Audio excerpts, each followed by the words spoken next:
Viewers, welcome back to the Personal Injury Law Show. It's that time of the show we got the mailbag with the lovely Anna. Good evening, Anna. How are you? Good evening, Tony. Very well, thank you. What do you think of the show? Yeah, very interesting. I think for learner drivers particularly, it's such a hard experience to go through because the parent or the instructor's nervous and so is the driver. So.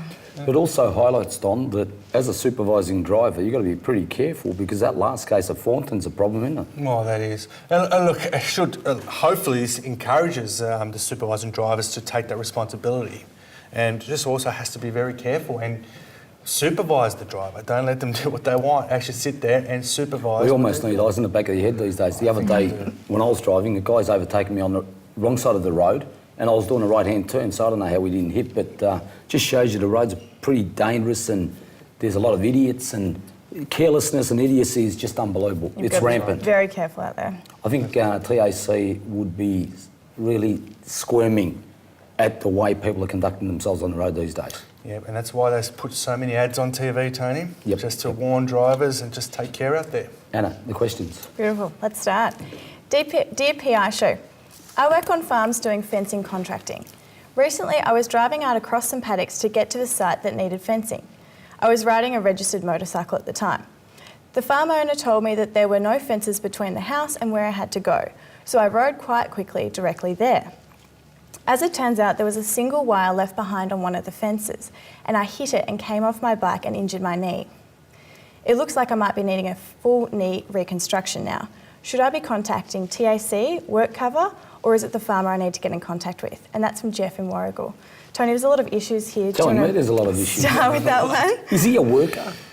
Is he working for the farmer? It says fencing contracting. Yeah, but is he working for the farmer? It appears at the time, yes. Okay. Well, in that case, you've got to lodge a work cover claim. That's for the no-fault benefits, medical expenses and loss of income. And it sounds like he got really horrific injuries too, didn't he? If he needs a knee reconstruction, it sounds So like what do you need to do in due course is lodge an application for serious injury. Oh, it's got the motorbike as well. So it's a transport accident. Well, unless the person at fault's the farmer, Tony. But if the farmer's at fault, you've got to get a certificate from TAC and then you sue the farmer. That's right. Exactly so it's right. pretty complicated. That's right. Yeah, look, it sounds like you've got a pretty good case. Lodge a work cover claim for no fault benefits. Then you lodge an application with TAC to get a serious injury, and then you can sue the wrongdoer, which is the farmer. Is there an order that Jeff should approach this in, Tony? Well, you've got to get the no fault benefits covered first. That's okay, right. so it's And a then work cover time, claim yeah. first? Now, if he wasn't working, Tony, would it change things? If it wasn't working, it would be the Wrongs Act done. Would it be TAC, registered motorcycle on a land? The mechanism is the same. You've still got to get a serious injury certificate to sue the wrongdoer. That's right. So his benefits will be covered by TAC as compared to work cover, and then he can commence a claim against the farmer, but still has to satisfy the threshold of serious It is injury. a good case with a lot of complications, and you do need to get some advice. So, And advice straight away. Yeah, you can't muck around with these sorts of things. That's right. Okay, Jeff, hopefully we've given you some... And plus, sorry, before we go, right. that wire, someone's going to have to take videos of it because you don't want the evidence to disappear. So Jeff, take some photos or... Yeah, or get someone to go out there and take some photos or video. Okay. Well, Jeff, I hope we've given you something to think about. Looks like you've got a lot to deal with here, so better get on to that one. The next question is from Yvonne in Greenvale. My daughter recently died in a car accident in country Victoria. The accident was not her fault. Another car failed to give way and collided with her vehicle. Our family is devastated. My daughter and her daughter lived with me, and we shared the household expenses. I am now left as the sole carer for my granddaughter. The TAC paid for all of the funeral expenses, but I was wondering what other entitlements my granddaughter and I might be entitled to in the future.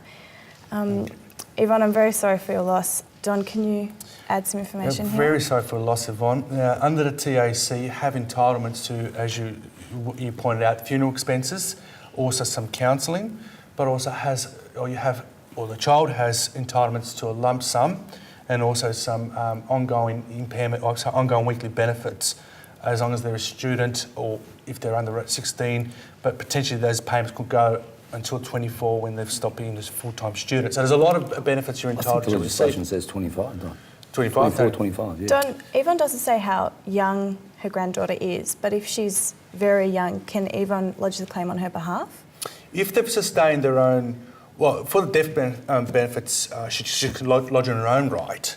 But for the child, Yes, she has to lodge. Why can't you bring a Wrongs Act claim, Don? Well, I Because think of she the fact can. that the other driver caused the accident. That's right, she can, Tony. I think she can because she's a dependent. It's not financially dependent. She could be, it sounds like she was financially dependent, but can also be dependent on the services of the child, services of her daughter.